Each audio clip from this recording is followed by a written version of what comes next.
Hello everyone, welcome back. It is time for part 3 of my review of this loom knitting primer by Isela Phelps.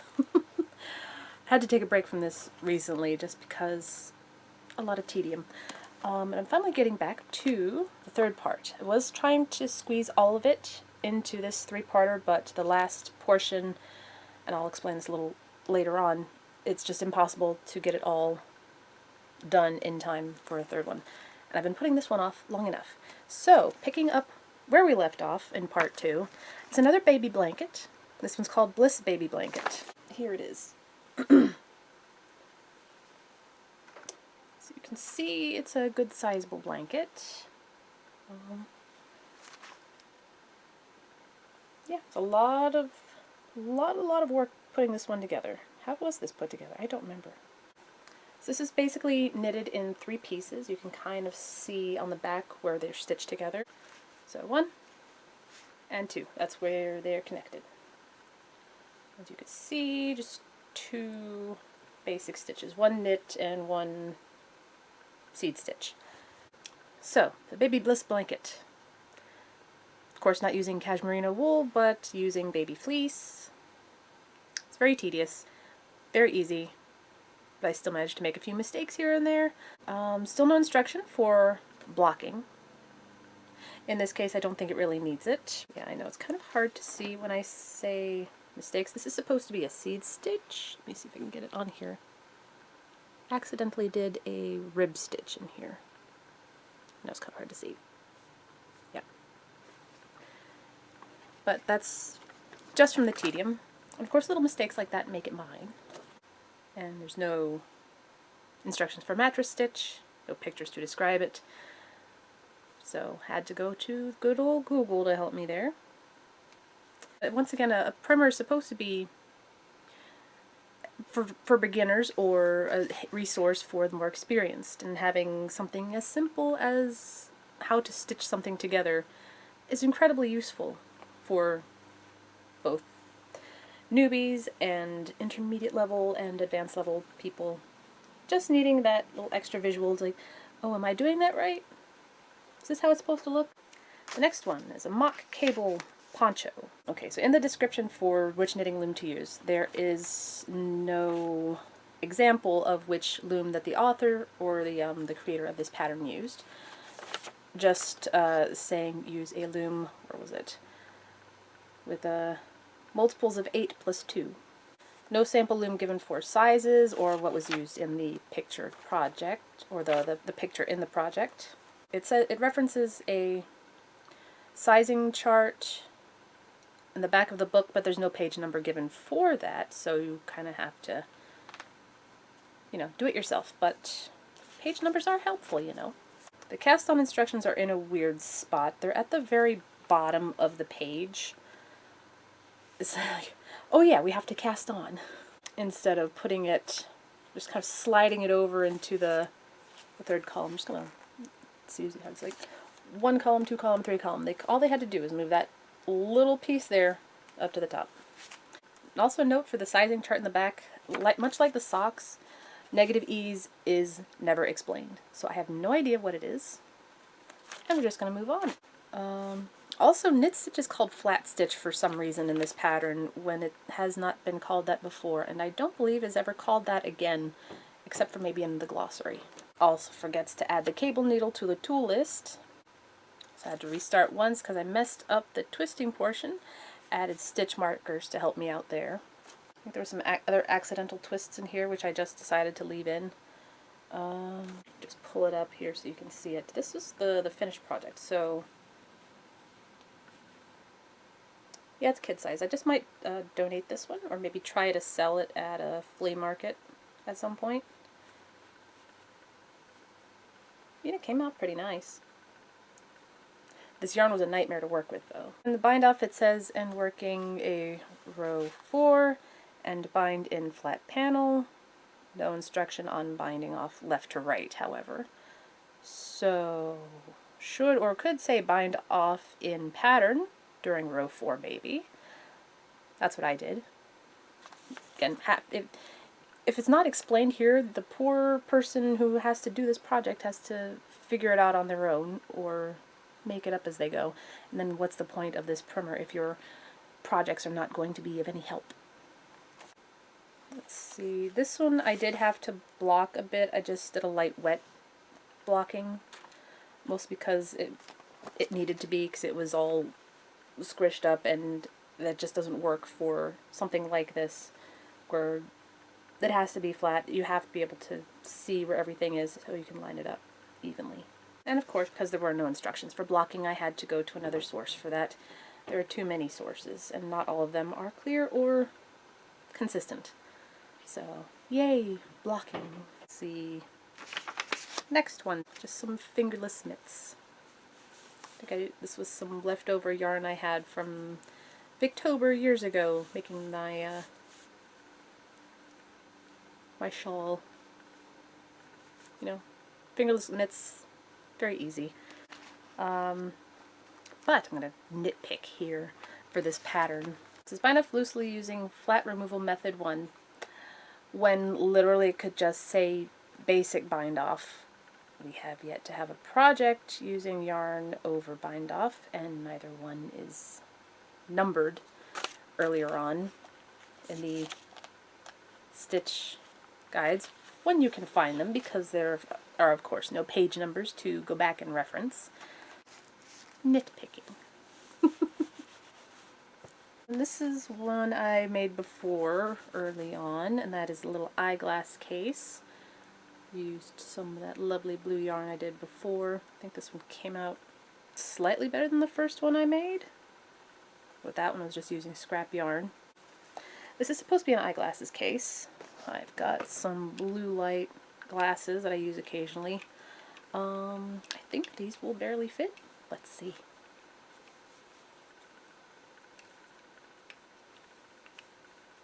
Barely fit, and that's following the instructions. Lovely little easy project that could have fit nicely more towards the beginning if this were better organized. Some few notes. There are no page numbers for certain things like references for decreasing and recasting, and those would be extremely helpful since it's been a while since we've looked at those in here. Easy enough, but again, the mattress stitch needs pictures. Yes, a nice reference page in here. Here's the one I made the first go around. I kind of messed up. I did some seed stitch and I think some accidental rib stitch because I didn't know what I was doing. It looks kind of like a weird critter here. It's just basically using some scrap craft yarn I had. It's just cardboard. This held some tools for a little bit.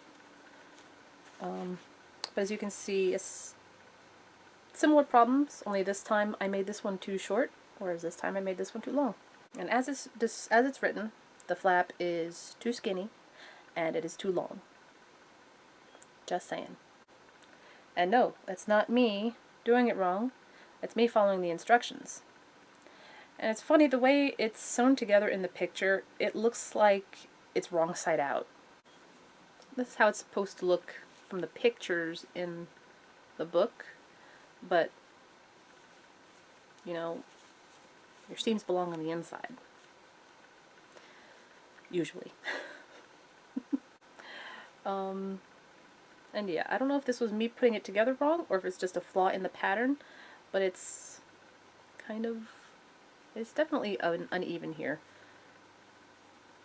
And you can see just how awkward the flap is, and it's just too long. And now for probably one of the most complex patterns in this book, a ruana. What is a ruana? It's similar to a poncho, but not. It's like a shawl, but not. It's like a scarf, but not. I just realized this neck is enormous. We'll be ready for Klingon cosplay with this. This was yarn that I had special ordered. It was super cheap, but I got it because I knew I was making something complicated that needed a lot of yarn in a certain weight. So I knew this was good stuff. It was the right price. Decent color. Would have preferred the blue, but sold out. I don't think the company's making this particular yarn anymore. I think it was Red Heart. So can do that, I guess. At first glance, this looks really complicated, but it is, in many parts, quite tedious. And of course, there are moments where I messed up the pattern and just said, you know what, it's too far gone, I am not going to fix it. When I first started doing this pattern, I managed to drop stitches somehow. So, had to restart, of course. There's a part where you have to recast stitches, and it's kind of awkward. It doesn't say which cast-on method to use, or even instructions for recasting on. There's not really great instructions for that in this book. Very annoying. So I attempted the chain method in reverse, which was very awkward. Again, no instructions at all how to do it. This is basically made up of two panels that are reversed. A tip that could have helped is for the bind off to leave a certain... Well, that light died. Awesome. It says to block, no instructions for blocking, so I threw it in the wash and just reshaped it. A tip that would have helped is for bind off to leave a certain length tail of yarn for easier seaming. Easier, more fluid seaming that you see with other pieces. It also forgot to say weave in ends. I know that sounds like something obvious, but it really should be in there. Weave in your ends. As far as the charts, there's some charts in here to help visualize what you're doing. Took some getting used to looking at it. Still not even sure if I'm looking at them correctly. The picture for the assembly is fair. It's decent. For the end project itself, fully knitted, it would be nice to see it unfolded instead of this little thing. And using the same yarn because it's just wonderful yarn. What they called in here the Waves Shrug. So this is what my mom called sleeves. So how did this one go? It's very pretty, but running into a slight issue with the knitting loom. It required a loom that had 60 pegs. And the closest one that I had to 60 pegs was this bad boy. So this one was incredibly awkward to use. I remember using this one a while back for something, and somehow I lost a peg there and broke a peg elsewhere. I'd gotten these extenders, which are great, except they broke a little bit because they're plastic. The loom described here is a regular gauge hat loom by Decor Accents, which doesn't exist anymore unless somebody's selling it on eBay, I'm assuming. It's been so long since looking at increasing, I had to look it up. Page 58. My reference to you, since it's not referenced in this project. There are some inconsistent instructions between this pattern and instructions previously mentioned. I wrote some incoherent notes while putting this together, but the basic gist of it was nothing matching up between the project and the instruction page. It says something very strange. It says to block lightly and bind off, instead of bind off and block lightly. And again, it doesn't remind you to weave in your ends. Add that to our list. So continuing our lack of mattress stitch instruction, lack of blocking instruction, and lack of weaving in your ends instruction. And now we come to part 2, board knitting. This kind of board knitting. We're still in Rage Knit here. Alright, so we're going into new methods here. For description of a knitting board, I guess it just feels confusing. A knitting board is also known as a double-sided rake. 1, 2. Consequently, a knitting board can also be used as a knitting rake. I'm assuming what they mean is using it for one side as opposed to knitting in the round. Assuming. There's certainly a paragraph here that needs some editing. Yeah, it's just this a section that needs some better defining, because with the These, like with the circular knitting looms, you can knit these in the round, or you can use them to create a flat panel using both sides. I think that's what they're meaning by double-sided rake, to basically use both sides to make a flat panel, and you'll see in a moment what I mean. The knitting board gauge and yarn section is basically the same as previously mentioned. A page number reference would be helpful here. There's a little section here which goes into large gauge, regular gauge, small gauge, fine gauge when you're working with these, which is helpful. It would be more helpful if it were with the other page as well. The result of wrapping all the pegs on the board is called a circular. To complete a circular with stockinette stitch and rib stitch, you wrap the board from left to right and then from... Okay. The glossary term circular here, it's confusing. Because when you're thinking circular, you're thinking like this in the round, not like this, the way I think it's trying to describe.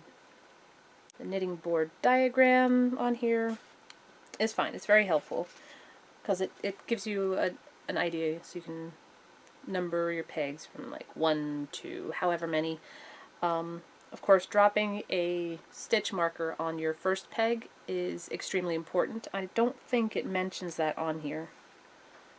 So basically, this is just my own little note for anybody who may be watching this. If you're going to do this board knitting, always drop a stitch marker on your first peg.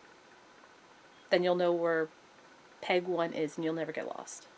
Instructions for basic cast on are fine. I know I have a habit of doing them too tightly. I think I had to redo that a couple of times in practice. Oh yeah, here's the typo. It was in the underneath the title. Knitting board stitches. Once your cast on row is finished, you are ready to begin knitting with the desired pattern stitch. Take you pick from the ones below. Basic stockinette stitch instructions, fine. There's the visuals, great help. Rib stitch instructions, fine.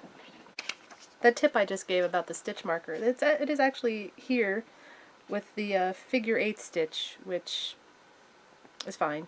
That is an excellent tip, which should not be this 1x2 inch square, this 1x2 inch block. It should be much bigger. Oh lordy.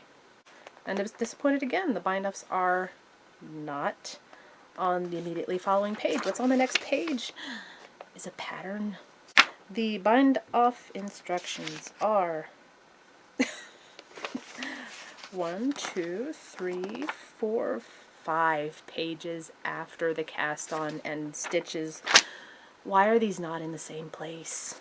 So we come to the first pattern. A good basic pattern. A good basic scarf pattern, which mine, not surprising, looks nothing like the one in the book. Of course they're using pink. I'm using what I had, this feathery or red and black.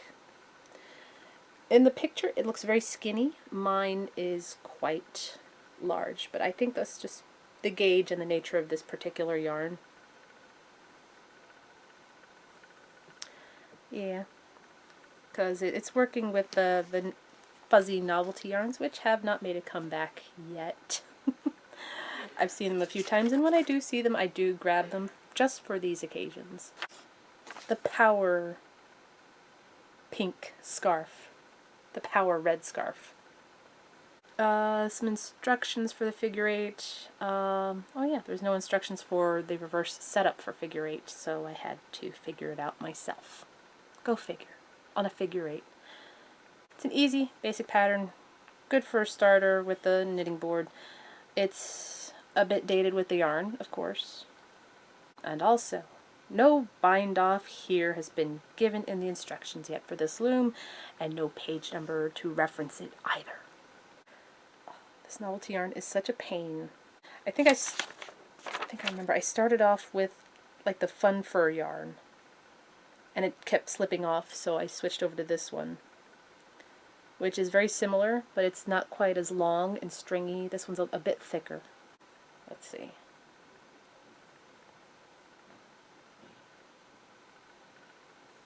I just feel like this is going to fall apart. Anyway, color changes. It says insert new yarn through one stitch in center.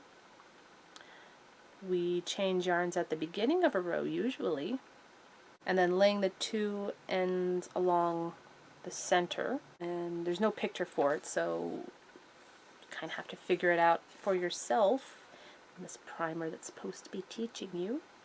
The checkerboard pattern box, it looks okay, and there's a picture of a project, which is for the stripes. But what's on the next page? Is it the striped scarf pattern that's in the corner here? No, it's more shaping. And then finally, the finishing techniques are binding off. Again, this is a knitting primer, and for this particular bind off, you use a crochet hook. So I don't know if some of this terminology is specific to crochet. Slipping stitches through the back stitches. Finishing cast on edge, fine. Now we get to project number 2. Is it the striped scarf? No, it's not. It is a scarflet. It's funny, there are two pictures here. There's one of the scarf just kind of sitting alone like this, and it looks kind of like this. And then another one where it's actually on the lady and it looks completely different. It's baffling. This part is fine and this part is skinnier. So come on, what are we doing here? So I used bulky yarn, just like here. It's not wool though. Scarflet, simple. This is where I had to get a larger hook for accommodating this larger yarn. Easy, pointless project. That'll be a snake later. And now we get to some more scarves. Is it the striped scarf yet? No, it's a plain scarf. A double-ribbed scarf with some lovely purple yarn. This thing is massive and heavy. And no, I did not use alpaca because alpaca would kill me. Not literally, it's painful. A tip from me on this project, always keep an extra knitting tool. I've broken one before, years ago. Snap. Basic, about the only thing wrong with this one is the fact that it's alpaca and it says block lightly. Again, still no blocking instructions. And now for the final pattern for part 3 of this knitting primer review. Is it finally time for the striped scarf? Yes, it is, but I did something crazy. I didn't weave in my ends. And you might be asking yourself, Spinning Iris, why didn't you weave in your ends? Well, I'll tell you why. Because this silly pattern didn't tell me to. So let me clarify. Half of this is just sort of the extra length of tail that you would trim at the end. Okay, so you can see I pull, it goes in. I pull, it comes out. And this is the beginning of a different row of color. Now it is possible I misread the instructions because the instructions were so poorly worded that perhaps this was supposed to go in this way. I don't know because the instructions were so badly written. And there was no picture to guide me in the right direction. So I did trim and weave through my ends on this side. I just wanted to show this nonsense off. Because again, it doesn't say to trim any pieces or weave in anything. It's alright, striped scarf, simple stitch. Wish this was next to the page about color changes, where it belongs. There's no page references either. The setup for the color change has such bad visual descriptions the knitter has to adjust and figure that out for themselves.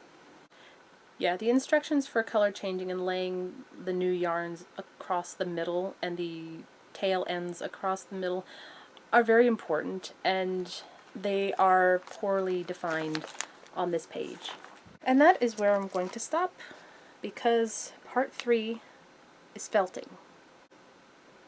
Yes, felting in a book about loom knitting. Now, I'm not opposed to felting.